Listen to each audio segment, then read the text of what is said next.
Prison time, homelessness, drug abuse and alcoholism, neglect, domestic violence, single parenthood, teen pregnancy, dropping out of school. What do all of these issues have in common? Well, if you grew up in this country without a father, you are more likely to experience all of them. Right now in America, we are experiencing an epidemic of absent fathers. Now, I already know what some of you might be thinking. I've already heard this covered by the media on both sides of the aisle, and this is simply a black issue. But what if I told you that fatherlessness is an issue that affects every single one of us in more ways than we could ever possibly know? How did we get here, and is there anything that we can do about it? Let's break it down.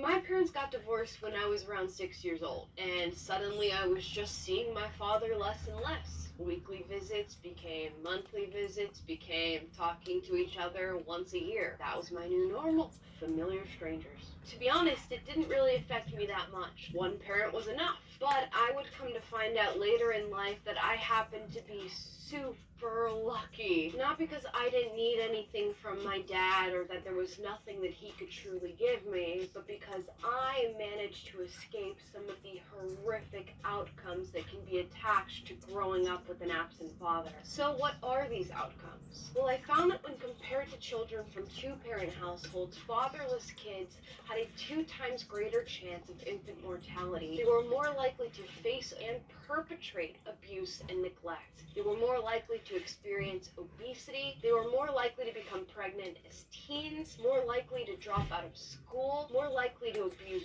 drugs, and more likely to go to prison. And those are just a few of the negative outcomes that we can trace back to fatherlessness. Imagine all of the things that we're missing. Now, I didn't know this, but according to Pew Research Center, the United States has the highest share of single parenting in the world. And the issue of fatherlessness in single-parent households is an issue that continues to grow in this country. According to U.S. Census data, in 1968, about 15% of U.S. kids were living in a single-parent household. Jump forward to now, and that number has doubled to 30%.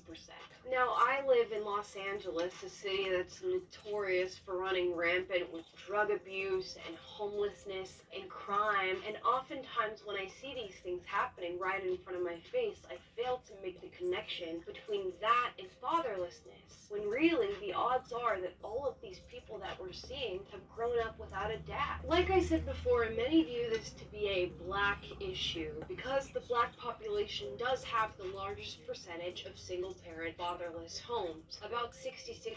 But this isn't just a black problem. In the Latino and Hispanic community, about 42% of children grow up in single-parent households. For white people, this number drops to a still whopping 34%, and Asians follow at 20%.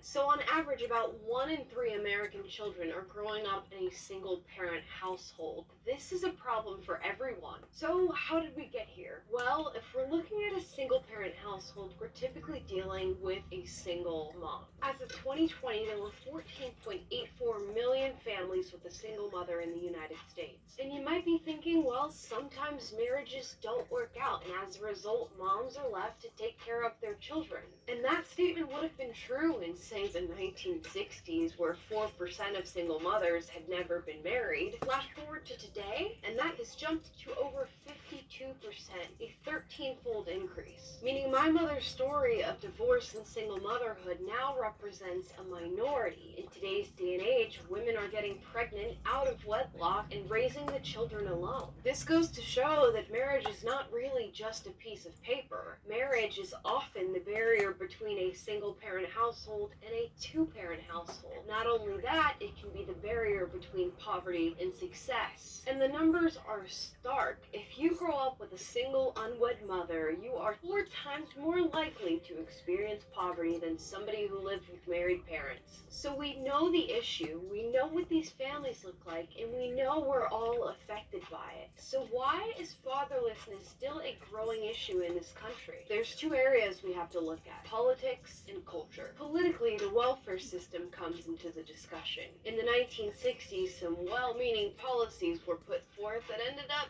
not doing so well. In fact, they actually incentivized single mother households. Specifically, in 1964, President Lyndon B. Johnson launched his Great Society, an initiative with the goal of beating poverty, reducing crime, and promoting equality in America. His welfare system was very generous, particularly for single mothers, but there was one rule that ruined it all: the man in the house rule, which essentially said that if you have a working or able-bodied man living in your house, we cannot help you. They even went as far as to send federal agents to these households to make sure that no man was living there. If I was a mom at the time, I would throw the man out of the house too to get that check.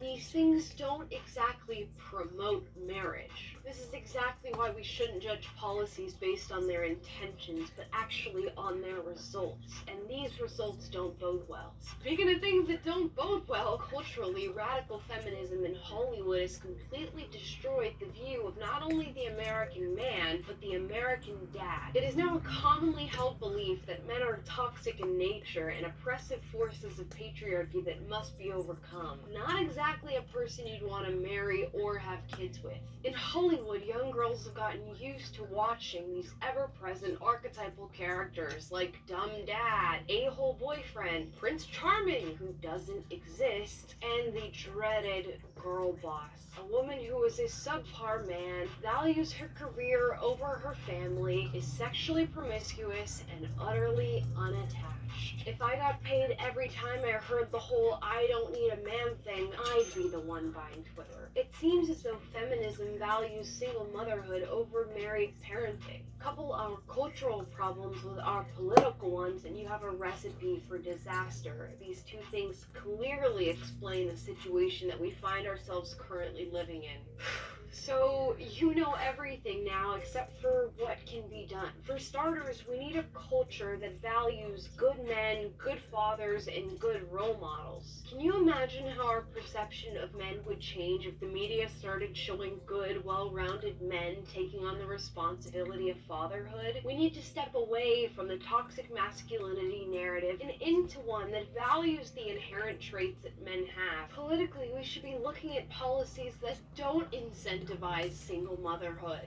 Maybe take a look at that welfare system and do a little bit of tweaking. So of course Hollywood's not going to start making these wonderful movies tomorrow, and we're certainly not going to get legislation in the coming days that suddenly changes all of these problems. What can we do right now to fix this? Well, there's a lot of things that we can do as individuals. First, reject these modern narratives of radical feminism and toxic masculinity. They're clearly not leading us down a good path and not doing anything that builds a fruitful society. Accept the fact that 2-parent households are ideal. And that's not to denigrate the work of single mothers and single fathers, but we should all be striving towards what is best for our children, and that is a 2-parent household. And let me make this clear. We cannot wait for Hollywood or politicians to come in and fix these problems. We have to fix these problems. And the fixing starts when we celebrate, appreciate, and honor fatherhood in our country by building a new